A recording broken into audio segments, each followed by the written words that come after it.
Back to my YouTube channel. आज हम start करने वाले हैं इकोसिस्टम चैप्टर, जो है चैप्टर नंबर 14 क्लास 12 का। ठीक है जी, इससे पहले 11th पूरा ख़त्म किया है, 12th के बाकी चैप्टर्स को भी ख़त्म किया है। प्लीज़ जाके उनको एक बार देख लीजिए। क्लियर? तो without wasting your time let's start the video. Ecosystem start करते हैं। तो इकोसिस्टम होता क्या है? An ecosystem is a geographic area where plant, animals and other organisms as well as weather and landscape work together to form a bubble of life. ठीक है, it is of two types, terrestrial and aquatic ecosystem. Ecosystem क्या एक तरह का interaction है plant, animal और other organism और उनके एनवायरनमेंट के साथ। ठीक है, सबके सब एक साथ काम करते हैं टू फॉर्म अ लाइफ, एक लाइफ को बनाने के लिए। क्लियर? ठीक है, दो टाइप का इकोसिस्टम है यहाँ पे, टेरेस्ट्रियल और एक्वाटिक। तो सबसे पहली चीज़, इकोसिस्टम टर्म किसने दिया था? एजी टेंसले ने दिया था। किसने? एजी टेंसले ने दिया था। नीट का क्वेश्चन है। ठीक है, तो इकोसिस्टम दो टाइप का होता है, टेरेस्ट्रियल, एक्वेटिक। टेरेस्ट्रियल इकोसिस्टम में आते हैं तीन टाइप के, forest, grassland and deserts ecosystem. Aquatic में आते हैं pond, lake, wetlands, river, estuaries and oceans. ठीक है, मोस्ट स्टेबल ओशियन होता है, सबसे ज़्यादा स्टेबल ओशियन एक्वेटिक इकोसिस्टम होता है। ठीक है, नोट क्या करना है, ईसैचुरी क्या होता है? It is the water body where fresh water from the river meet the salt water from the oceans. Clear? इसको ईसैचुरी बोलते हैं या एस्च्यूरी बोलते हैं, कोई दिक्कत नहीं है। इकोसिस्टम स्ट्रक्चर एंड फंक्शन देखते हैं कि ये किससे बना होता है। ठीक है, तो species composition, identification, enumeration of plants and animals, species of ecosystem give its species composition, है ना। इकोसिस्टम बनता कैसे, उसका स्ट्रक्चर क्या है, फंक्शन क्या है, वही देख रहे हैं अपन। तो स्पीसीज का कंपोजिशन कैसे होता है, उसके आइडेंटिफिकेशन और इन्यूमरेशन से, प्लांट और एनिमल्स की स्पीसीज से, है ना। इकोसिस्टम में जो भी है वो उसका इकोसिस्टम, उसका क्या होता है, स्पीसीज कंपोजिशन होता है। ठीक है, अब इकोसिस्टम का स्ट्रक्चर कैसे होता है? Ecosystem is formed by the 4 components that are function as a unit. They are, कौन कौन से फंक्शन है इकोसिस्टम के? Productivity, decomposition, energy flow and nutrient cycling. ठीक है, चार ही इसके ये हैं फंक्शन है ना, productivity, decomposition, energy flow and nutrient cycling. तो नोट करने वाली बात क्या है? एक नोट करने वाली बात है स्ट्रेटिफिकेशन, जो कि अनदर टर्म है, तो उसको भी देख लेते हैं।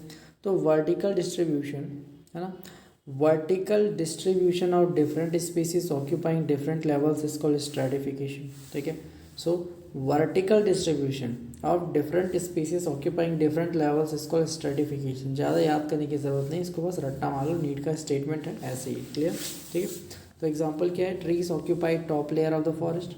ठीक है, सेकेंड लेयर पे श्रब्स होती है। ठीक है, स्मॉल ट्रीज और प्लांट्स। ठीक है, मीडियम साइज प्लांट्स। ठीक है, और उसके बाद हर्ब्स से स्मॉल प्लांट्स और ग्रासेस जो है ऑक्यूपाई करती है बॉटम ऑफ द लेयर। तो इस तरीके से टॉप लेयर पे फॉरेस्ट और सबसे बॉटम लेयर पे स्मॉल ग्रासेस, है ना। इस तरीके से वर्टिकल डिस्ट्रीब्यूशन होता है डिफरेंट लेवल्स पे ऑर्गेनिजम्स का, स्पीसीज का। इसी को हम स्ट्रेटिफिकेशन कहते हैं। क्लियर?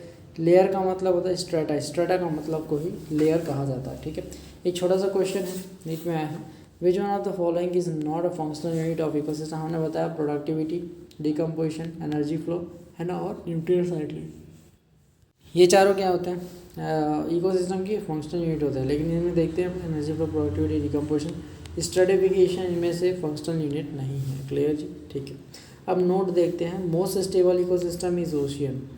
ओशियन का इकोसिस्टम जो सबसे स्टेबल होता है, पहले ही दिखा चुका हूँ। ठीक है, अब हम धीरे धीरे फंक्शनल यूनिट ऑफ इकोसिस्टम, यानी कि पहले प्रोडक्टिविटी को, उसका decomposition, then nutrient, energy flow, then nutrient cycling को डिस्कस करते हैं। चैप्टर फिर ओवर हो जाएगा। भाई अब स्टार्ट करते हैं अपन इस प्रोडक्टिविटी को। प्रोडक्टिविटी क्या होती है, सबसे पहले ये देख लेते हैं। ठीक है, प्रोडक्टिविटी क्या होती है? तो the amount of biomass or organic matter produced per unit area over a time period by plants during photosynthesis is called primary production. क्या बोलते हैं? प्राइमरी प्रोडक्शन बोलते हैं। And the rate of biomass production is called productivity. Clear जी? चलो, note क्या है? Primary production is expressed as a weight, gram inverse or energy kilo calorie per metre square. ठीक है, इससे डिनोट करते हैं इसको।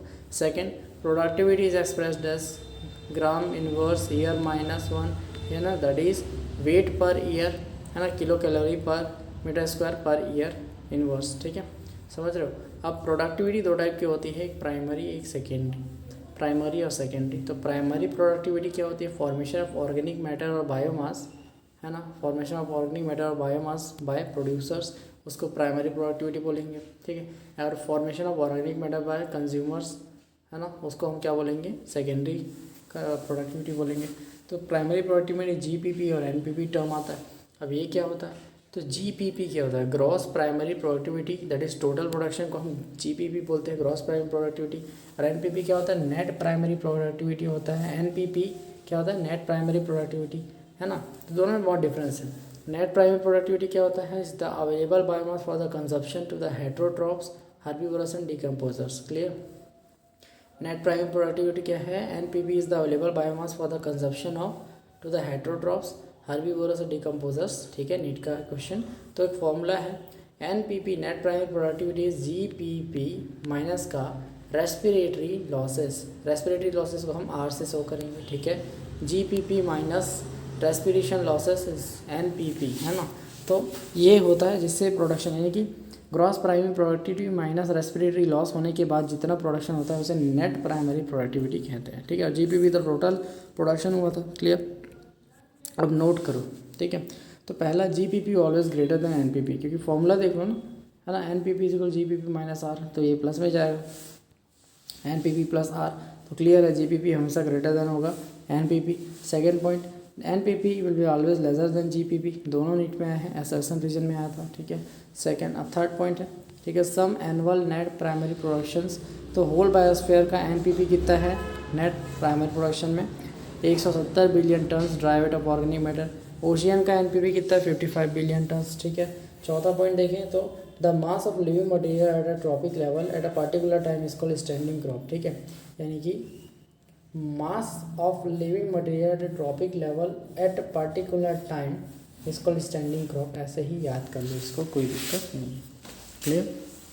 चलो पांचवा point, the amount of nutrients such as carbon, nitrogen, phosphorus, calcium et cetera present in soil at a given time is called standing state, ठीक है। दो चीज़ें बहुत इंपॉर्टेंट है, mass of living material at trophic level at a particular time is called standing crop, amount of nutrients such as carbon, nitrogen, phosphorus, calcium et cetera present in soil at a given time is called standing state.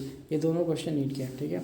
एक और question देखते हैं, the rate of formation of new organic matter by the rabbit in grassland, rabbit इस consumer है, तो इसको क्या बोलेंगे, सेकेंडरी प्रोडक्टिविटी बोलेंगे, क्लियर।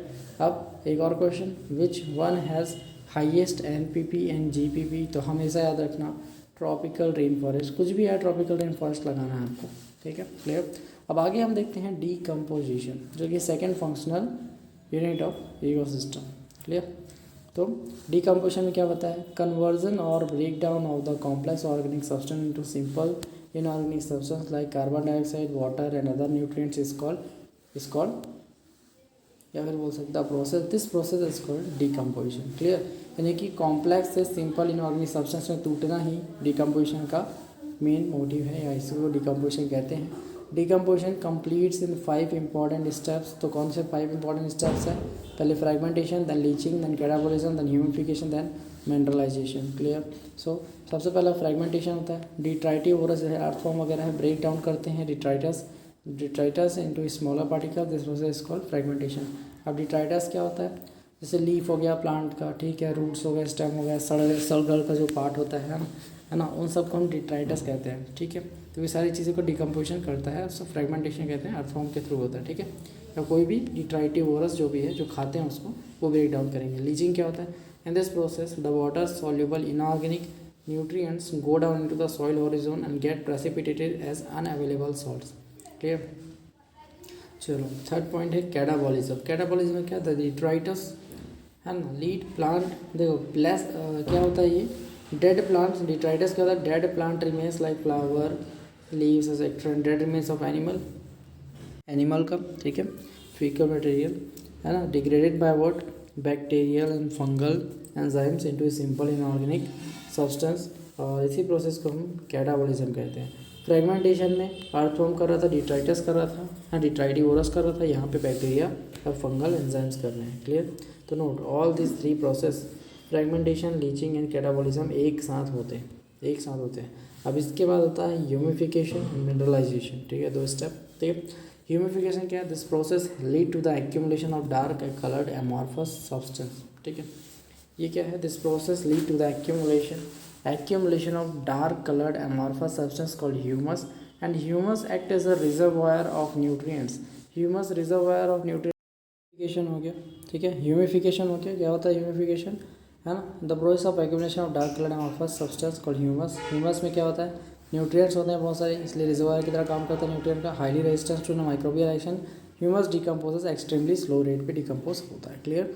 मिनरलाइजेशन क्या होता है, humus is a colloidal in nature and act as a reservoir of nutrients, ठीक है, and after its decomposition it releases inorganic nutrients, ठीक है, in the soil, and this process called mineralisation. Clear. अब note क्या करना है, humification mineralisation occurs during the decomposition in the soil, ठीक है, लास्ट प्रोसेस होता है ये, ठीक है. Second point, if the detritus is rich in the nitrogen water soluble substance like sugars, then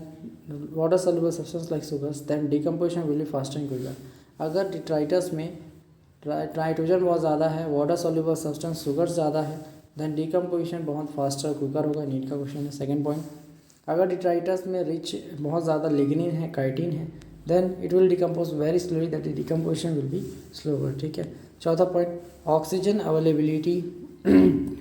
Warm and moist environment favor the decomposition, whereas low temperature and anaerobiosis inhibit the decomposition, that lead to the accumulation of organic material, ठीक है. तो oxygen की availability warm और moist environment favour करेगा decomposition को, versus low temperature anaerobiosis inhibit करेगा decomposition, that is lead to the inorganic accumulation of organic material, ठीक है. कुछ क्वेश्चन देखते हैं. तो which one slow down the decomposition, तो पुअर नाइट्रोजन कंटेंट, कम नाइट्रोजन की वजह से डिकम्पोजिशन स्लो होगा. प्लांट डिकम्पोजर्स कौन कौन से हैं, मोनेरा और फंगी. क्यों, मोनेरा बैक्टीरिया है, फंगी तो पता ही है तुमको, ठीक है. बाकी चीज़ों में बैक्टीरिया नहीं दिख रहा है, मोनेरा दिखते ही डाल देना है, मोनेरा और फंगी. बैक्टीरिया और फंगी तो होता है, ठीक है, दो ही चीज़ तो डिकम्पोज करती है. अब आगे हम एनर्जी फ्लो देखते हैं. एनर्जी फ्लो देखते हैं अब, ठीक है. एनर्जी फ्लो क्या होता है. Sun is the only source of energy for all ecosystems on the earth, and of the incident solar radiation less than 50% of it is as PAR, यानी photosynthetically active radiation होता है, less than 50%, ठीक है. And plant capture only 2 to 10% of the पार.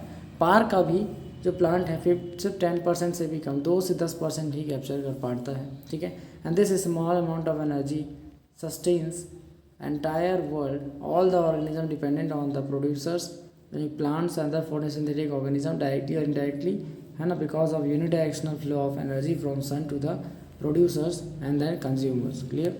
अब यहाँ पे देखो example, सन से मिला प्रोड्यूसर्स को, फर्स्ट ट्रॉपिक लेवल प्लांट्स हैं, एग्जाम्पल फाइटोप्लैंक्टन, ग्रास, ट्रीज, ये सब, ठीक है. ट्रॉपिक लेवल इन इकोसिस्टम, ठीक है.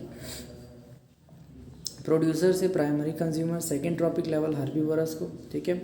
जू प्लैंक्टन, ग्रास हॉपर, काउ, ये सब खाएंगे प्राइमरी कंज्यूमर, हर्बीवरस हम. अब primary consumer, secondary consumer. Third topic level, ठीक, कार्निवोरा, बर्ड्स, फिशेस, वुल्फ, ये सब, ठीक है. अब last tertiary consumer, fourth trophic level, जो इसको खाता है, सेकेंडरी कंज्यूमर को मैन और लॉयन. क्लियर. तो इस तरीके से एनर्जी का फ्लो बना रहता है, ठीक है. क्लियर जी. तो पहला है एक ग्रास यानी प्रोड्यूसर से गोट कंज्यूमर को, देन मैन सेकेंडरी कंज्यूमर, ठीक है. It is a type of grazing food chain. ये क्या है, ग्रेजिंग फूड चेन का एग्जांपल है. ये ट्रॉपिक लेवल इकोसिस्टम में था, तो ये वाला ग्रेजिंग फूड चेन का एग्जांपल है. अब दूसरा देखते हैं detritus food chain, DFC. Detritus food chain क्या होता है, it begins with the dead organic matter. जैसे ग्रास से ऑब्टेन हुआ, ग्रास से शुरू हुआ तो grass food chain, grazing food chain, ठीक है. और यहाँ पे डेड ऑर्गेनिक मैटर से स्टार्ट हो तो डिट्राइटस फूड चेन. क्लियर, ठीक है. It is made up of decomposers mainly bacteria and fungi, and they are called saprophytes that feed on the dead and decay of the matter. Clear, ठीक है. तो इसका example क्या है, dead organic matter से primary detritus feeder insects को मिला और उसे सेकेंडरी फीडर लाइक बैक्टीरिया और फंगी को मिला, ठीक है. तो एवो एग्जाम्पल्स ऑफ फूड चेन, ठीक है. सारे के सारे एग्जाम्पल जो थे above are the examples of food chain. अब फूड चेन होता क्या वो देख लेते हैं, देन फूड वेब देखेंगे. The passing of energy from sun to the plants to the animals to the other animals is called food chain. Sun से animals को, कंज्यूमर्स को, देन अदर कंज्यूमर्स को मिला, उसको हम फूड चेन बोलते हैं. क्या बोलते हैं, फूड चेन बोलते हैं. It has 2 types, GFC and DFC, है ना. Grazing food chain, grazing food chain and detritus food chain होता है, ठीक है, दो चीज़ें। तो grazing food chain and detritus food chain होता है इसमें, ठीक है। फूड वेब क्या होता है जी, फूड वेब देख लेते हैं। तो फूड वेब में a system of interlocking interdependent food chains is called food web, ठीक है। तो अ सिस्टम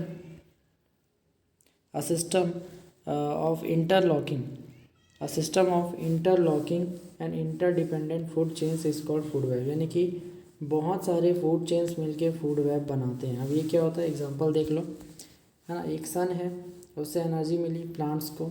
अब प्लांट्स को इंसेक्ट ने खाया, माउस ने खाया, और माउस ने फिर इंसेक्ट को खाया, इंसेक्ट को स्पैरो ने खाया, है ना, स्नेक ने इन सबको खाया, क्लियर। और स्पैरो को हॉक ने खाया और स्नेक को भी हॉक ने खा लिया, ठीक है। स्नेक को देखो, स्नेक का ऐसा होता है ना, ठीक है। इंसेक्ट इस तरीके से एरो होता है, मैंने गलत बना दिया एरो, ओके, कोई दिक्कत नहीं है, ठीक है। The food web shows different pathways in which plants and animals are connected, ठीक है। तो बहुत सारे फूड चेन मिलके फूड वेब का फॉर्मेशन करते हैं, क्लियर। तो नोट क्या करना है, food chain follow only single pathway of energy transfer. Food chain क्या फॉलो करता है, single pathway of energy transfer, ठीक है। तो ग्रास से ग्रास ऑपर से स्नेक देन हॉक, ठीक है, ये फूड चेन है। And each trophic level has certain mass of living material eight a particular time is called standing crop, है ना। हर ट्रॉपिक लेवल पे कुछ मास होता है लिविंग मटेरियल का at particular time is called standing crop, जो कि नीट का क्वेश्चन है। Third one, standing crop is measured as the biomass, यानी कि dry weight, that is mass of living organism or number in the unit, clear. यानी कि standing crop major किया जाता है बायोमास के रूप में, ड्राई वेट के रूप में, मास ऑफ लिविंग ऑर्गेनिज्म या फिर number in the unit area, clear. अब 10% लॉ देख लेते हैं कि 10% लॉ होता क्या है।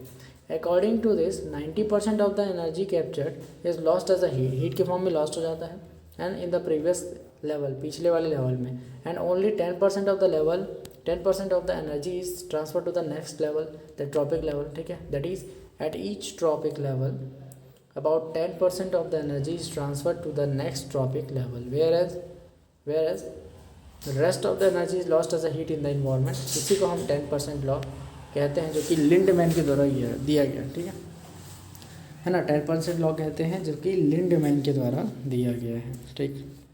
तो क्वेश्चन आया था एक नीट में, ठीक है, इस टाइप से।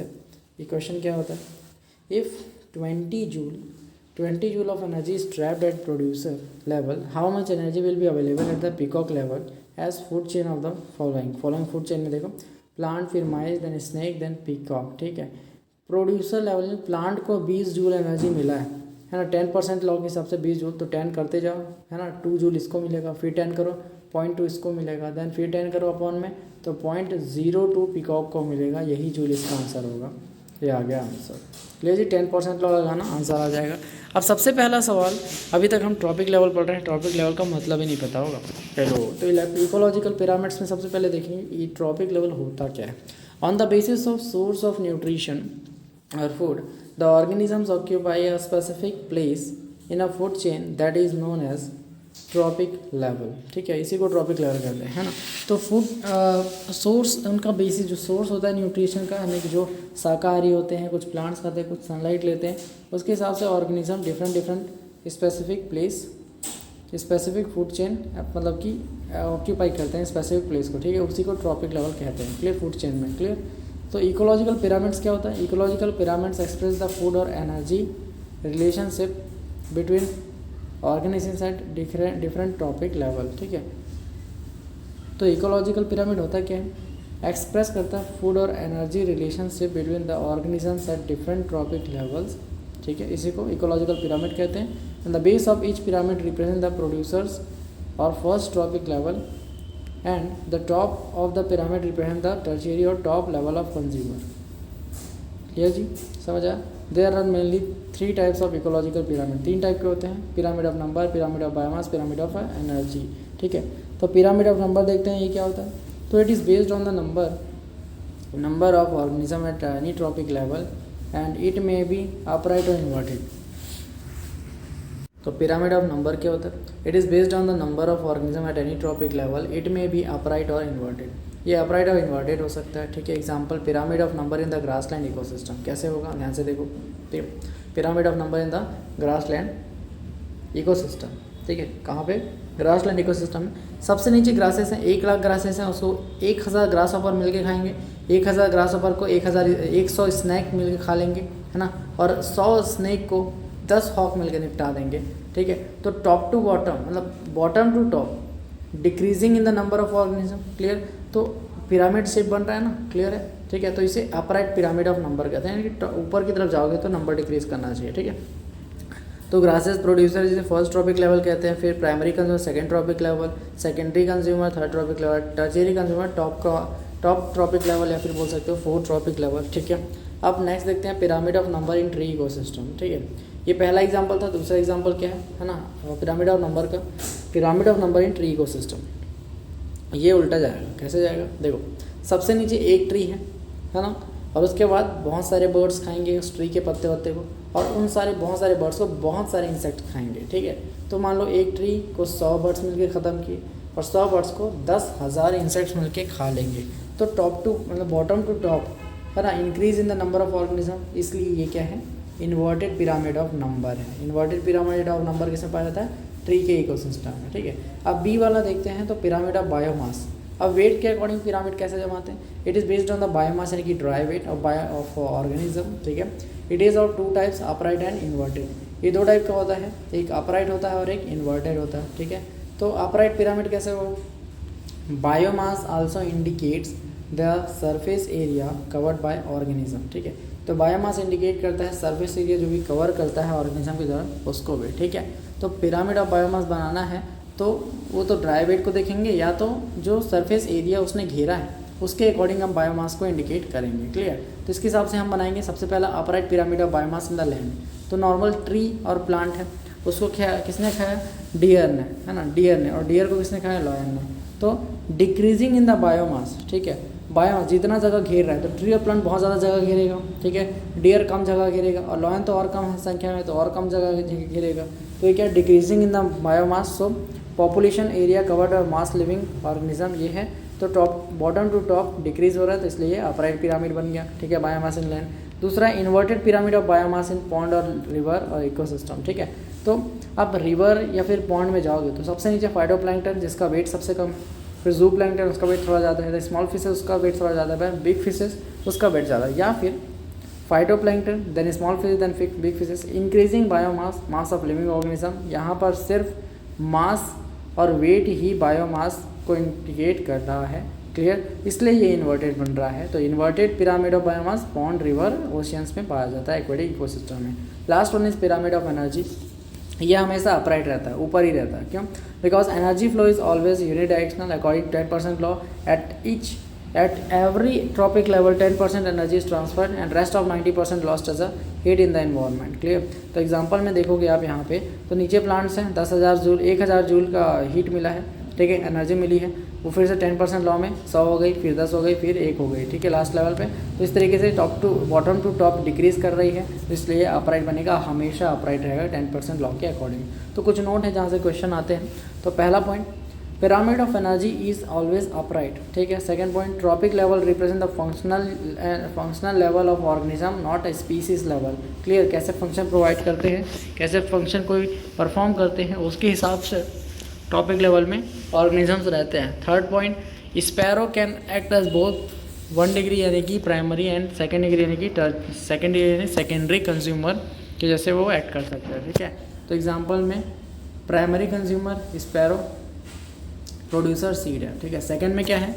प्रोड्यूसर कौन है? सीड है ना। इंसेक्ट क्या है? Primary consumer. स्पैरो क्या बन गया? Secondary consumer. यानी कि स्पैरो सीड को भी खाता है और इंसेक्ट को भी खाता है, इसलिए प्राइमरी और सेकेंडरी कंज्यूमर दोनों बन सकता था। Many organism can act as both primary and secondary, please think it. And ये होमवर्क है आपका, यहाँ पे एक और कर लेना। ठीक है, तो अब इकोलॉजिकल सक्सेशन को नेक्स्ट वीडियो में देखते हैं।